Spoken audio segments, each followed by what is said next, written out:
दोस्तों ये एक डैम का स्पिलवे है और इसके ऊपर से जो रास्ता बना हुआ है पुल नुमा, यहाँ से एक बड़ा खूबसूरत मंज़र मैं देख रहा हूँ।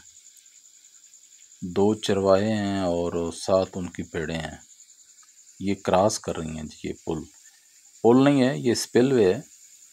बस इसके ऊपर एक छोटा सा रास्ता है। तो ये मकामी लोग हैं भेड़ें चराने के बाद, और मुझे ये बड़ा खूबसूरत मंज़र लगा है तो मैं इसे कैमरे की आंख में महफूज कर रहा हूँ और ये आपको दिखाऊंगा जी। ये देखें जी। और ये जो कि रास्ता तो बड़ा लंबा है, मैं थोड़ा सा और इसको आगे तक लेके चलता हूँ, आप देख लें। बड़ा मज़ेदार रास्ता है जी। और इसके साथ ही दें मुझे इजाज़त। ये जब्बी डैम है जी, ये भी आपको बता दूँ मेरी तरफ से। अल्लाह हाफ़िज़।